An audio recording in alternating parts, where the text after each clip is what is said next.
Le 16 janvier 2009, le président de la République Nicolas Sarkozy présente ses vœux aux ambassadeurs. Mesdames et messieurs les ambassadeurs, nous le savons, l'année 2009 sera une année de très grandes difficultés. Sans doute l'une des plus difficiles depuis des décennies. Jusque-là, rien d'anormal. Le contraire aurait été plutôt surprenant. Contempler cette vidéo en 144p sur un obscur canal Telegram est un rite de passage obligé de tous les complotistes fraîchement baptisés dans la tradition de l'éveil. Dedans, Sarko crache le morceau. Et je peux vous dire une troisième chose. On ira ensemble vers ce nouvel ordre mondial.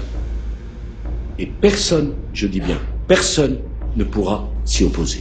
Ces ordures ne se cachent même plus. Pense alors le néophyte, le poing serré. Les aveux du président sont là. C'est incontestable. Le complot du nouvel ordre mondial est en marche. Le nouvel ordre mondial, c'est LA théorie qui explique tout. Le Rhume 19, Bilal Hassani et OnlyFans sont le fruit d'un seul et même plan. Un plan élaboré dans le secret par une élite mondiale pour instaurer un gouvernement mondial totalitaire. Choba et les nations, bonjour l'asservissement des populations. Car la finalité est une concentration totale de tous les pouvoirs, économiques, militaires, technologiques, entre les mains de quelques-uns. Et pour cela, tous les moyens sont bons. Crise fabriquée de toutes pièces, pandémie, guerre, effondrement économique et l'instauration d'une société technologiquement totalitaire dans laquelle tu ne possèdes rien. T'es heureux et tu te délectes de tes insectes. Pour l'adepte de ce complot, toute catastrophe et toute crasse qu'il subit directement ou perçoit vite fait partie du plan avec un grand P. Des incendies causés par la corruption des dirigeants politiques sélectionnés pour leur incompétence deviennent subitement un tir de laser venu de l'espace pour bâtir une smart city sur les cendres encore fumantes. Une addiction à la muscu et une chirurgie faciale d'urgence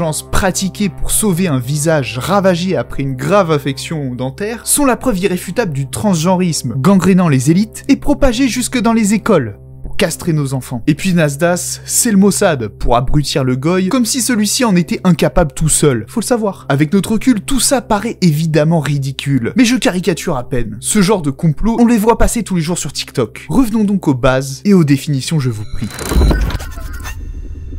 La réalité, c'est ce qui reste quand on arrête d'y croire. Merci à mes donateurs. Je regarde que vous êtes mes préférés, je vous aime trop.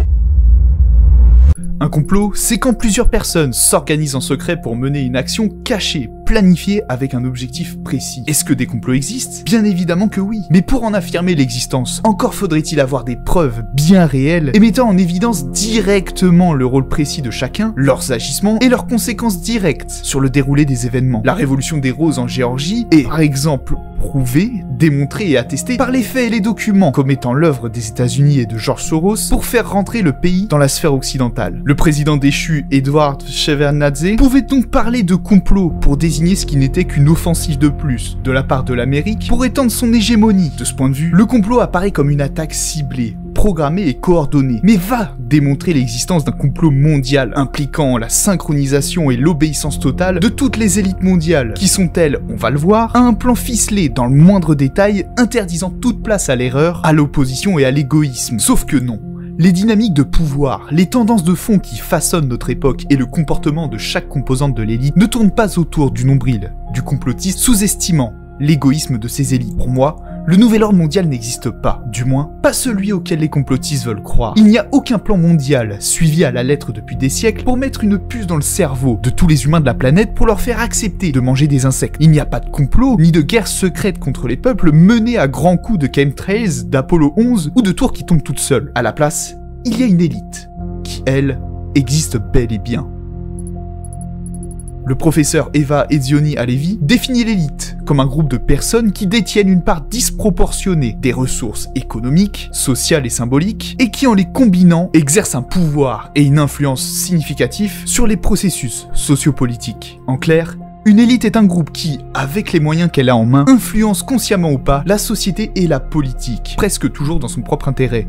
La data, les occurrences décelées et la capacité de projection confèrent du pouvoir. Le pouvoir étant la capacité d'un acteur ou d'un système à influencer, orienter ou contrôler les comportements, les décisions ou les représentations d'autres acteurs avec ou sans leur consentement.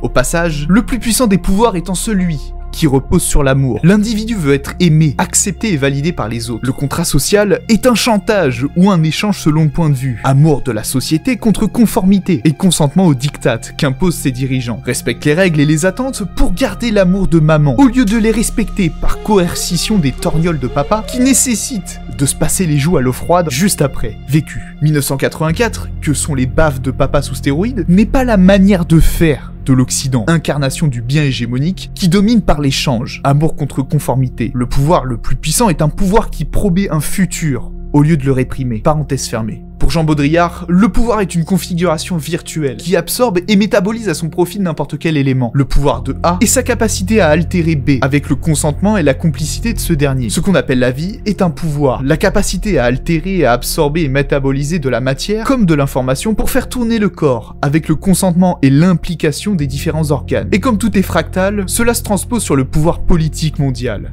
dont il est question dans cette vidéo. Il est évident que le pouvoir n'est pas également réparti. Certains ont plus de pouvoir que d'autres, et donc certains font partie d'une élite, et d'autres pas. Des élites, on en trouve partout, dans tous les domaines, chacune à son niveau influence les processus sociopolitiques grâce à sa capacité à métaboliser, c'est-à-dire absorber idées, événements ou adversités pour les digérer, les intégrer à son propre système et les retourner à son avantage. Le pouvoir circule, entre les colonnes, se distribue, varie en intensité et se manifeste dans des formes multiples selon le contexte. Il en va de même pour les élites, qui ne forment pas un bloc unique, mais un ensemble mouvant de groupes, aux ressources, aux méthodes et aux influences diverses. Dans notre quête de compréhension de ce foutoir qu'est notre monde, ce sont les élites politiques, formelles ou informelles, les élites économiques et financières, les élites médiatiques ainsi que les élites bureaucratiques opérant toutes au niveau mondial qui nous intéressent le plus, et plus particulièrement celles qui possèdent et contrôlent le capital financier global. En gros, tous nos amis invités chaque année à Bilderberg. Je dis bien au niveau mondial car tout se joue désormais à cette échelle. Désolé à tous les neuneux qui mouillent à l'idée de glisser leur bulletin de vote aussi bien LFI que RN en 2027, mais le game n'est plus au niveau des institutions politiques nationales pour les Français décarbonés, ridicules et méprisables sur la scène diplomatique et économique.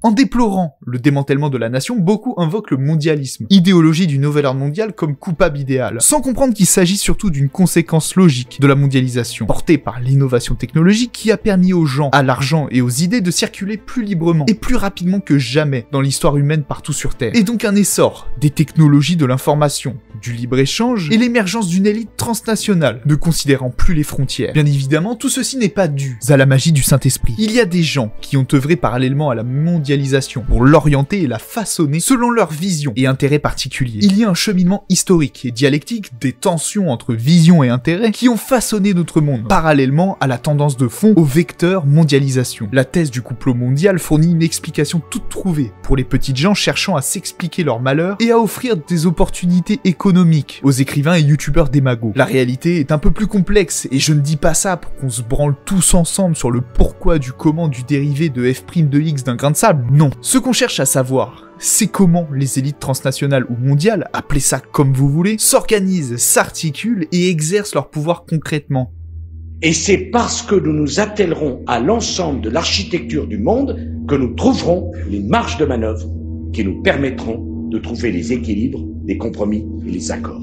Pour comprendre le nouvel ordre mondial entendu par Sarkozy en 2009, il faut relire le XXe siècle, en étant focalisé sur l'évolution de l'ordre mondial dans ses grandes lignes. L'ordre mondial, c'est le classement FIFA des nations, non pas footballistique mais géopolitique. C'est la manière dont les puissances sont hiérarchisées et interréagissent, à un moment donné de l'histoire, selon un équilibre des forces. L'ordre mondial nous montre qui domine, qui obéit et qui décide des règles du jeu international. Après chaque guerre, les cartes du jeu sont rabattues, redistribuées et redessinées par les vainqueurs, imposant au passage leur règne en redéfinissant la réalité et les mythes pour la faire accepter. L'ordre d'hier n'est plus le même après la victoire qui en amène un nouveau. Le XXe siècle et ses guerres mondiales nous ont offert un nouvel ordre mondial. La première guerre mondiale a fait table rase des grands empires occidentaux continentaux, de la France à la Russie. Elle marque aussi un tournant dans la transformation de l'Empire britannique, victorieux qui amorce son alignement sur des États-Unis fraîchement sortis de leur isolement. L'élite britannique, incarnée d'abord par des figures comme Cecil Rhodes et Alfred Milner, avait la conviction d'une mission civilisatrice anglo-saxonne, non pas pour baratiner les Maliens avec nos ancêtres les Gaulois, mais pour apporter la common law à tous les peuples du monde. Le projet était de régner sur le monde avec l'Empire et les principes britanniques. Après l'échec du fédéralisme impérial et la montée des nationalismes dans les colonies, l'idée s'impose chez eux que seule une coopération étroite avec les États-Unis permettrait de préserver le modèle de l'Union américaine ayant fait ses preuves. Ce rapprochement idéologique a jeté les bases de ce qu'on appellera l'ordre atlantique du XXe siècle et du passage de l'Empire au Commonwealth, une proximité qui s'est prolongée jusqu'à aujourd'hui, de la guerre en Ukraine au génocide des Palestiniens. Le traité de Versailles en 1919 est arrivé comme l'acte de décès de l'ordre mondial précédent et le point de départ pour une course vers un nouvel ordre mondial. Car dans le sillage de la Première Guerre mondiale, les Anglo-Américains n'étaient pas seuls maîtres à bord. On pouvait observer trois grands blocs idéologiques émerger. Numéro 1, les démocraties libérales capitalistes, sur le modèle anglo-américain. En 2, les régimes fascistes, en réaction au chaos et à la décadence perçue. Et 3, les communismes, avec notamment la révolution bolchevique qui a secoué l'Europe en 1917. La Seconde Guerre mondiale, en version simplifiée, j'insiste là-dessus, est arrivée comme un concours de dessin pour esquisser le nouvel ordre mondial, pour savoir qui allait dominer, qui allait obéir, à quelles règles encadrant la mondialisation naissante. Chacun de ces blocs idéologiques que nous avons grossièrement identifiés en tant qu'observateurs extérieurs portait en lui une prétention universelle ou internationaliste, pour reprendre le jargon des initiés, par opposition au repli isolationniste nationaliste. Petite parenthèse pour votre culture mondialiste d'ailleurs, la Chambre internationale de commerce, l'ICC, fondée en 1920 à Paris, était déjà un précurseur du groupe Bilderberg ou du Forum économique mondial. Cette confédération réunissait le gratin, des hommes d'affaires, financiers, banquiers, diplomates, politiciens, ainsi que des représentants de la Ligue des Nations, elle aussi précurseur de l'ONU, dans le but de faciliter les échanges commerciaux entre les pays, d'harmoniser les décisions politiques internationales relatives aux finances, à l'industrie et au commerce de chaque pays, le tout dans un esprit affiché de faire la paix et accessoirement du pognon par le business et l'interdépendance. C'est une initiative d'abord américaine et britannique, mais aussi française et italienne, puis élargie à bien d'autres pays invités par la suite. Si je vous en parle, c'est pour vous montrer que même le national-socialisme hitlérien a été partie prenante de cette ICC, ayant même organisé la réunion de 1937 à Berlin. Cela montre aussi la volonté d'intégration de l'Allemagne nazie dans un nouvel ordre mondial, auquel elle comptait bien contribuer avec sa vision et ses idées. Idem pour l'Italie fasciste de Mussolini, qui avait d'ailleurs organisé la réunion de 1923 à Rome, quelques mois seulement après sa marche sur la capitale italienne. Cela montre aussi la complaisance pour les fascismes d'une partie de l'élite économique et financière américaine de l'époque, opposée au New Deal du président Roosevelt, et soucieuse de la menace communiste qui pesait sur ses avoirs en Europe. Nous le verrons, mais les élites sont rarement toutes d'accord sur la stratégie à suivre. Après avoir triangulé stratégiquement pour les contenir, les démocraties libérales, d'abord menées par le Royaume-Uni, se sont finalement alliées aux communistes de l'Union soviétique pour liquider en priorité le peintre autrichien, une fois la guerre déclarée en 1939. Les partisans du H considèrent aujourd'hui encore que leur guide était à deux doigts d'imposer le national-socialisme comme socle d'un nouvel ordre mondial entre les nations.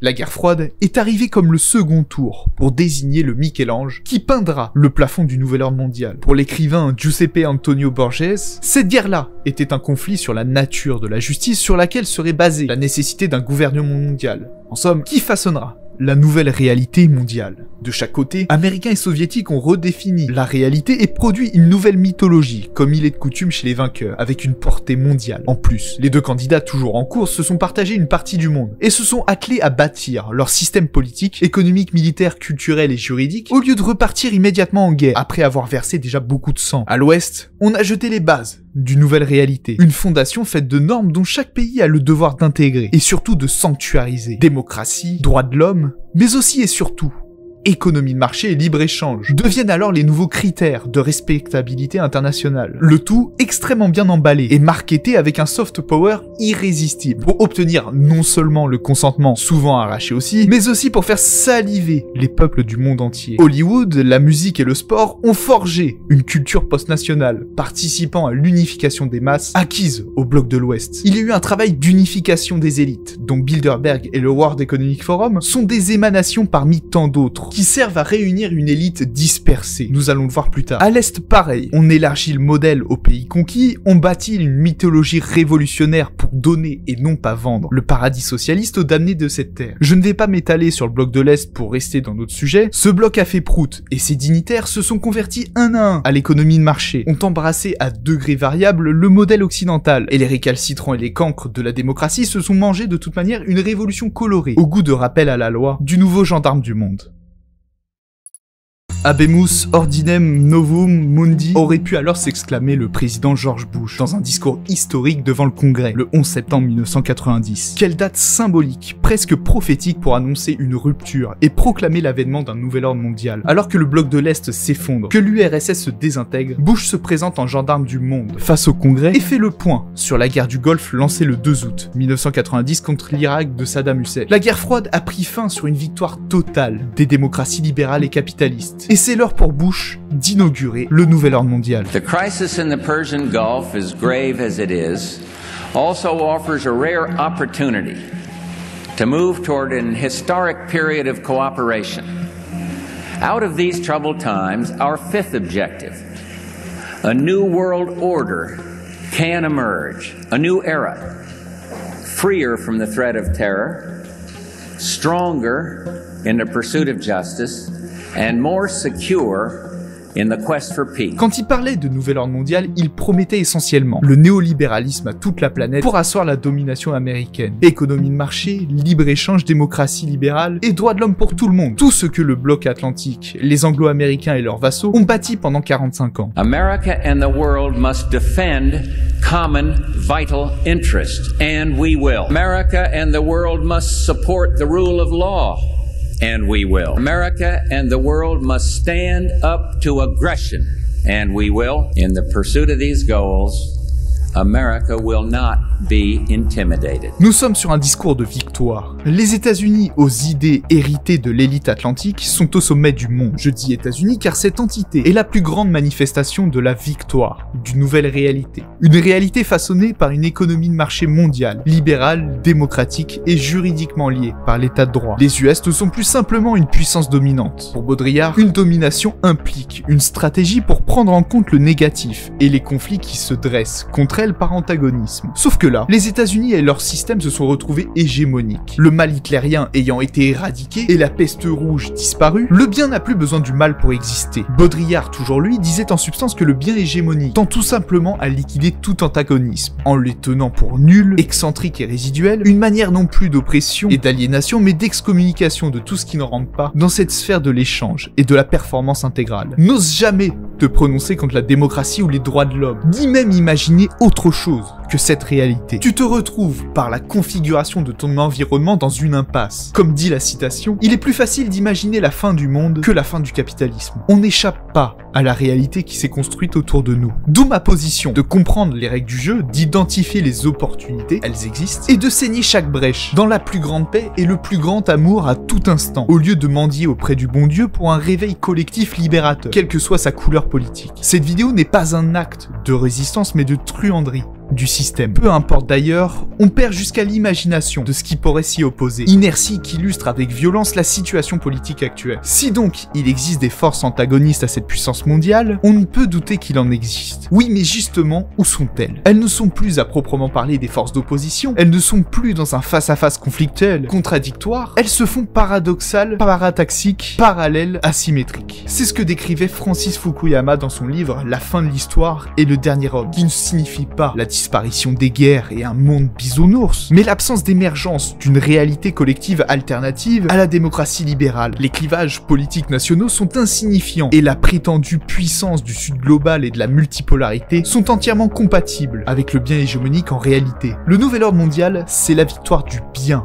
à qui rien ne s'oppose, mais qui sait sortir ses griffes. Pas de bien pour les ennemis du bien, aussi insignifiant soit-il. Bien sûr, le bien avec un B majuscule n'est pas toujours le bien commun, pas le bien des peuples, pas l'amour du prochain. Si le mal a été vaincu et éradiqué, c'est qu'en réalité il a été consommé et métabolisé par le bien à son profit. Opération Paperclip, mais aussi Daesh. Al-Nosra faisait du bon boulot, nous affirmait un représentant commercial du bien. Le génocide des Palestiniens, oui j'emploie le terme et j'emmerde tout ce que ça gêne, est mené au nom du bien et selon les principes du bien. La seule démocratie du Moyen-Orient, l'armée la plus morale du monde, contre une population dont le devoir de résistance est commandé par les mêmes principes, à savoir savoir les droits humains les plus basiques, comme pouvoir vivre sur sa propre terre sans avoir à subir l'arbitraire bombe du colon. L'hégémonie du bien est le stade suprême du pouvoir, ajoutait Baudrillard, dont je lirai et imagerai le texte tellement il est raccord avec le nouvel ordre mondial. Le pouvoir le plus fort façonne seul la réalité, et là, on frappe à la porte du divin. Mais ce n'est plus exactement un pouvoir politique, c'est une sorte d'hyperpuissance libérée de toute légitimité aux représentations, libérée même de la domination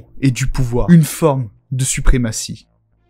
La démocratie est démocratique car tout le système repose sur le consentement de chaque citoyen, obtenu en échange d'amour sur la base du contrat social. La Chine fonctionne pareil, en moins cucul la praline, certes, l'empereur Xi Jinping règne en échange d'une croissance économique, profitant d'abord aux apparatchiks et ruisselant suffisamment jusqu'à la gamelle du pauvre paysan du Sichuan. Ouf! On a fait barrage, la démocratie a gagné. Et quand bien même elle aurait perdu, elle aurait gagné. 2027, votez bien, dit avec raison le neuneu. Car voter en 2027, c'est forcément voter pour le bien. Donald Trump, c'est le système lui-même qui renverse le système. Comme le corps qui régénère ses cellules pour se maintenir en vie, le pouvoir passe de cellule en cellule, mais reste le même. Ma grand-mère, fan de Barnier, ne le comprend pas. Pense autant que tu veux, mais continue d'obéir. Quand Sarkozy nous parle de nouvel ordre mondial en 2009, je le rappelle, c'est continuer de consolider et répandre cette hégémonie du bien partout après la crise de 2008. Il est plein de volonté, il veut plus de bien pour résoudre les crises systémiques. La crise est mondiale. Il faut que nous lui apportions une réponse mondiale. Son nouvel ordre mondial à lui, c'est encore plus de nouvel ordre mondial qui a gagné la guerre froide. C'est encore plus d'harmonisation des normes entre les différents baraquements ou hôtels que sont les nations. Aucun d'entre nous n'en sortira en faisant sa propre politique dans son coin, isolé de ce que font les autres. Aucun. C'est encore plus de coopération et d'interdépendance. C'est un alignement toujours plus prononcé sur les États-Unis d'Amérique, capitale de l'archipel mondial. Trouver un nouveau système de régulation. Ça sera l'enjeu du sommet de Londres, et je puis vous dire une chose. L'Europe aura une position commune et forte. Et je puis vous dire une deuxième chose. Nous n'accepterons pas un sommet qui ne décidera pas. Et je puis vous dire une troisième chose. On ira ensemble vers ce nouvel ordre mondial. Et personne, je dis bien, personne ne pourra s'y opposer. Sarko annonçait un serrage de vis pour fortifier les défenses immunitaires du bien. Refonder le capitalisme, le moraliser, ça ne veut pas dire tourner le dos au capitalisme, au contraire, mais faire qu'il fonctionne au service d'un projet d'entrepreneurs et non pas de spéculateurs. Pas de chance, cette refondation n'est jamais venue. Sans le vouloir, il a mis en évidence une tension existante chez les élites transnationales, nous le verrons dans la dernière partie de cette vidéo. Ce que le président exhibait surtout, c'est son alignement total sur les États-Unis. Même si je peux être moqueur et prendre en dérision ces pauvres gens en quête de vérité qu'on appelle les complotistes, je ne les méprise pas et je les comprends. Étant moi-même passé par cette case où l'illusion du bien, de sa démocratie, de ses droits de l'homme et tutti quanti cesse de faire effet. Pour être clair, par complot je n'entends pas les conneries du type terre plate ou ufologie servant à divertir, égarer et stigmatiser toutes les brebis galeuses du narratif officiel. Je pense qu'il est normal de prendre du recul et de faire le bilan comptable de nos croyances. Il est bon de remettre en question ce qui s'imposait comme la réalité. Encore plus quand celle-ci nous oppresse, au lieu de nous libérer. La gestion quasi dictatoriale du rhume-19 a été un point de bascule chez de nombreux Français ayant viré complotistes. Macron, Véran et leurs cliques ont détruit bien plus de vies du jour au lendemain en France que l'épidémie elle-même, presque inoffensive et heureusement d'ailleurs. Si l'écrasante majorité des Français a consenti et plébiscité la politique macronienne qu'ils ont reconduit en 2022, ceux ne consentant pas à discriminer leur clientèle pour une grippe de 3 fois rien, ont découvert un autre visage de l'État. État que le peuple français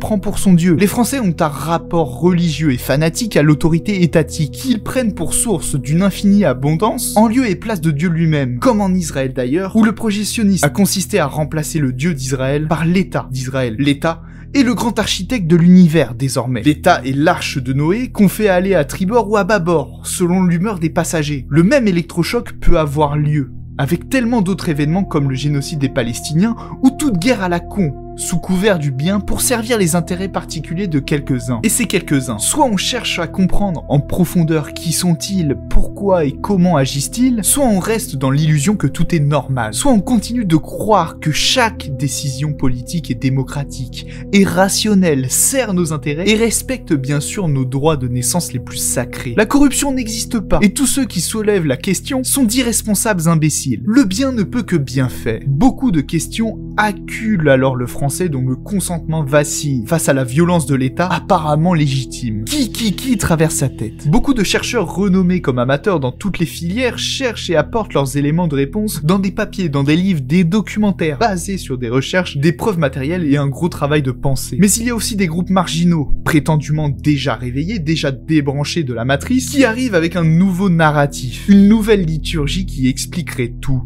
une paroisse qui se revendiquerait comme la seule et unique église légitime, seule défenseuse de la démocratie, et que l'État serait en réalité la synagogue de Satan, des imposteurs utilisant les saints principes du bien pour te réduire en esclavage. On a des mecs qui se refont naïvement le monde en voulant le référendum d'initiative populaire, le Frexit ou je ne sais quoi, en croyant toujours dans les principes du bien. Ces complotistes citoyens réveillés croient aux principes professés par le nouvel ordre mondial, mais pensent que les institutions alignées sur ce dernier sont des imposteurs, sans capter que le logiciel de base est conçu comme un outil pour perpétuer un système de domination plurimillénaire. Psychologiquement pour le conspi, l'état divin est sous occupation du diable, qui vient tout gâcher en volant aux citoyens leurs bons droits et la source de leur abondance. Le maître ne peut être mauvais ni méchant, il est juste sous emprise. Emprise de qui? Il faut vite sortir un nom comme ça. C'est le Deep State, c'est les Juifs qui ont fait bouillir le Christ dans le caca sans jamais chercher plus loin. Il faut un nom. Si la Terre est une poubelle sans foi ni loi et que je suis extrêmement faible et exposé à la loi du plus fort, ce n'est pas parce que c'est comme ça et encore moins de ma faute, mais c'est parce que c'est un complot du diable contre le bien. Le conspi rationalise sa faiblesse, explique son déclassement par un complot. Très vite, son réveil se transforme en changement de literie. Nouveau matelas confortable, nouveau drap qui sente bon et un bel oreiller sur lequel poser confortablement sa tête et roupiller de nouveau. Ses croyances volées en éclats? Pas grave. Petite mise à jour logicielle et c'est réglé. Un véritable éveil, c'est une élévation et un élargissement de sa conscience. Une ouverture à ce que l'on ignorait, pas remplacer une ancienne croyance par une nouvelle pour rester debout et refouler ses propres faiblesses aussi bien mentales, spirituelles et matérielles vis-à-vis du monde. J'ai constaté une certaine tendance chez pas mal de complotistes dont certains catholiques à projeter la structure de l'église sur ses prétendus ennemis. Une certaine tendance à accuser un recul du catholicisme du 19e à aujourd'hui sur une contre-église concurrente et malveillante, que ce soit la franc-maçonnerie, le judaïsme ou encore l'islam aujourd'hui. Une tendance à voir émerger du complot mondial, mené en priorité contre elle, un gouvernement mondial aussi monolithique, pyramidal et organisé que l'église elle-même. Cette tendance se retrouve aussi chez le complotiste laïcisé, ayant remplacé l'église et ses dogmes par l'État et les principes du nouvel ordre mondial. Il n'y a pas de gouvernement mondial, et il peut difficilement en avoir un. Et parmi les initiés, personne n'en veut vraiment également. Du moins, pas sous la forme que projettent justement les complotistes. David Rockefeller avouait fièrement dans ses mémoires avoir œuvré toute sa vie en faveur de l'internationalisme. L'internationalisme, par opposition au nationalisme et à l'isolationnisme dans le cas américain, ne consistait pas à établir un gouvernement mondial comme il a été accusé de le faire avec le CFR, Bilderberg ou encore la commission trilatérale et la quantité folle d'activités qu'il a menées. Rockefeller a plutôt travaillé à unifier idéologiquement et légalement le plus de nations possible en faveur d'une mondialisation, profitant à ses copains de l'élite de la côte est américaine et des amis européens sur la même longueur d'onde. Il a surfé sur les inévitables tendances de fond que sont la mondialisation et l'essor des technologies de l'information pour définir de nouvelles normes et de nouvelles règles du jeu, dont les cartes allaient être de toute manière rabattues. Le gouvernement mondial n'est pas une fin en soi. Si ça avait été le meilleur outil ou le meilleur véhicule pour faire avancer les intérêts particuliers des propriétaires et des contrôleurs du capital financier global, il serait déjà là. Même parmi les fédéralistes qui sont les plus proches fervents défenseurs idéologiques d'un gouvernement mondial, se prononcent contre un État mondial unitaire, une sorte de 5e république pour toute la Terre. Ces convaincus défendent plutôt un gouvernement fédéral, décentralisé. Même si les fédéralistes ont eu leur petit quart d'heure de gloire après la Seconde Guerre mondiale, notamment parmi l'élite atlantique, dont l'ONU et les premières institutions européennes sont une manifestation de l'influence, il n'est pas question d'un gouvernement mondial centralisé. Aurelio Peccei, fondateur du Malthusien Club de Rome, balayait cette idée. Nous ne devrions pas poursuivre à tout prix le mirage d'un gouvernement mondial centralisé. Nous devrions prendre exemple sur le monde naturel où une multitude de systèmes, grands et petits, coexistent et s'entrelacent, et où des équilibres dynamiques sont maintenus entre eux par des mécanismes mutuels de contrôle et de contrepoids. Telle est la logique du vivant. Tout est dit par cette figure décriée du mondialisme. Elon Musk rejette également l'idée, non pas car il faut sauver les gentilles et synchrosates nations, outils de collecte de la sueur et du sang de ses citoyens qui fait tant bander le droitard. Non. Pour Musk, un gouvernement mondial unique est trop fragile et présente trop de risques. Risques systémiques, contrairement à une architecture de pouvoir mimétique et fractale du vivant préconisée par Pécei. Un neurone qui meurt n'est pas dramatique tant qu'il y en a d'autres. I think we should be maybe a little bit concerned about actually becoming too much of a single world government.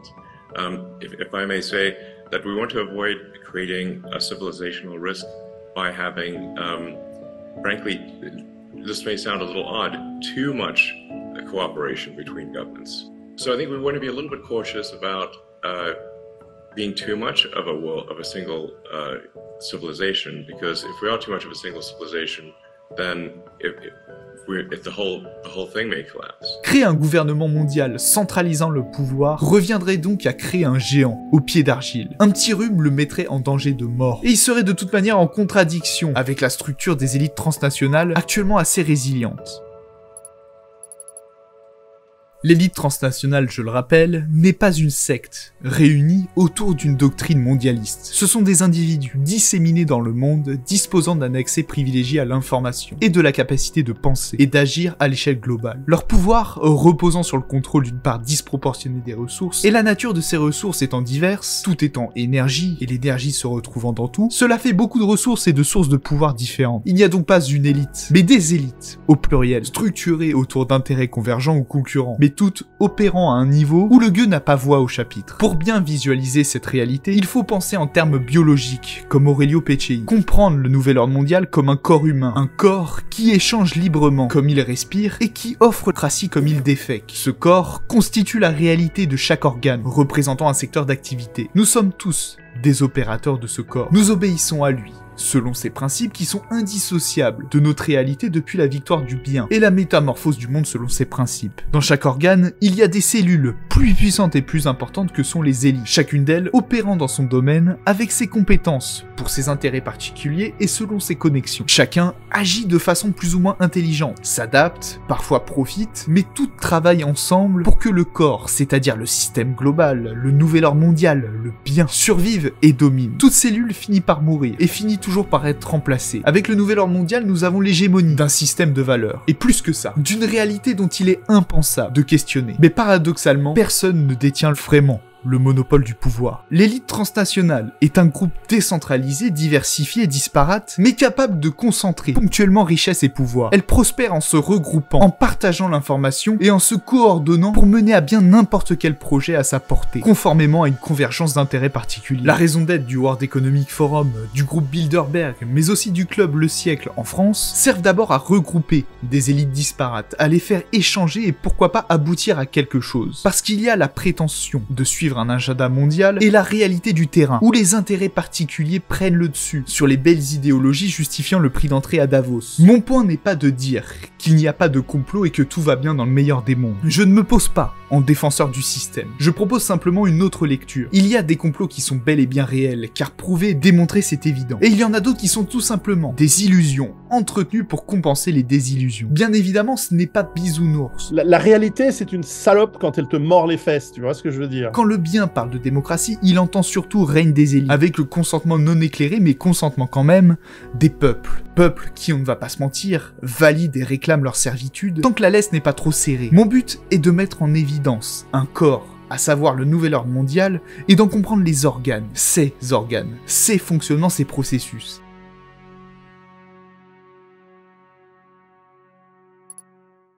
La forme de gouvernance mondiale préférée de l'élite et la plus adaptée à sa nature et ses besoins est naturellement l'oligarchie. Un réveil tardif s'est opéré juste après le retour de Trump et la présence remarquée des géants de la tech avec lui. Le mot a été prononcé par le président Biden, dénonçant subitement l'oligarchie comme si elle n'existait pas sous le Parti démocrate. Today, an oligarchy is taking shape in America of extreme wealth, power and influence that literally threatens our entire democracy. Il y a trois formes de gouvernement. La monarchie, le pouvoir d'un seul, l'oligarchie, le pouvoir de quelques-uns, et la démocratie, que son nom soit sanctifié et que son règne vienne, correspondant au pouvoir de la majorité si ce n'est pas de la totalité de la foule. Pour Curtis Yarvin, la forme de gouvernement aux États-Unis, le phare du monde libre, est une oligarchie, avec des éléments vestigiaux issus à la fois de la monarchie et de la démocratie. Un élément vestigial étant une partie du corps, ou une structure qui a perdu sa fonction d'origine au cours de l'évolution. C'est un organe devenu inutile pour le corps. Le chef de l'État est un vestige de la monarchie, tout comme le citoyen électeur en est un de la démocratie. Si là, maintenant, tu retires Donald Trump de la Maison Blanche, que tu rases le bâtiment et que tu supprimes le droit de vote, je peux t'assurer que les États-Unis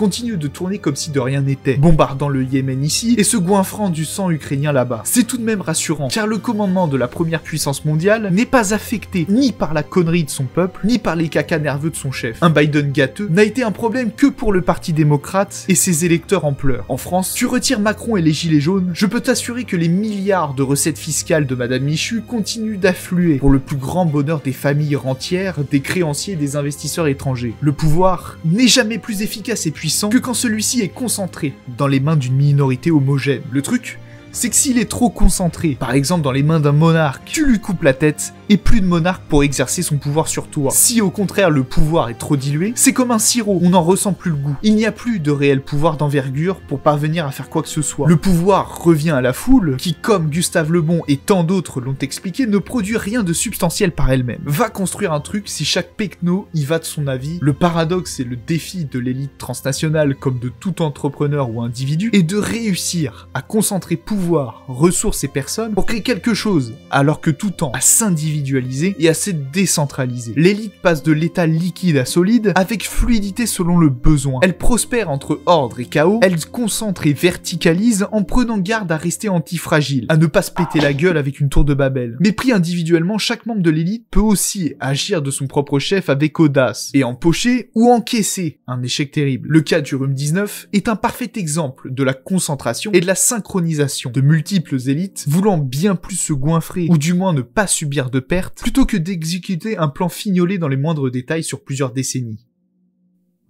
En conclusion, il y a deux nouvel ordre mondial. Un qui n'existe pas, celui d'un gouvernement mondial centralisé qui émanerait d'un complot derrière tous les malheurs du monde, du wokisme à la puce dans le cerveau, et un autre qui semble exister, à savoir la victoire d'un système de valeurs, de liberté et de démocratie par opposition au système d'ordre vaincu. La victoire d'un système économique capitaliste qui s'est confondu avec la réalité, ne laissant aucune alternative. La victoire d'un système universel qui codifie les règles de la mondialisation, de la victoire d'une élite transnationale qui fait vivre et existe elle-même grâce à ce nouvel ordre mondial. Une élite transnationale qui cherche encore un équilibre entre décentralisation, monopole partagé de son hégémonie, et centralisation, concentration pour créer quelque chose avec cette hégémonie. Une élite qui se constitue en gouvernance globale, compromis entre individualisme et collectivisme élitiste, pour maintenir le corps hégémonique du nouvel ordre mondial en bonne santé et anticiper sa mort ou sa mutation selon les tendances de fond et les challenges de l'instant T. J'ai eu un mal de chien pas possible à écrire cette vidéo. J'ai voulu tout dire, j'avais peur d'oublier des points essentiels et j'ai été paralysé par l'ampleur du travail à abattre. En tout cas, ce qui n'a pas été dit, car passer à la trappe, le sera dans de prochaines vidéos. Alors abonne-toi, rejoins mon canal Telegram pour poursuivre la discussion avec une petite communauté, le lien est en description, et je serai plein de gratitude pour tous ceux qui laisseront un pourboire pour financer le café nécessaire, et les bouteilles d'eau également pour les prochaines vidéos. En tout cas, merci l'élite d'être là, merci pour votre patience, merci pour votre confiance, et moi je vous dis à très vite, ou pas, pour une prochaine vidéo.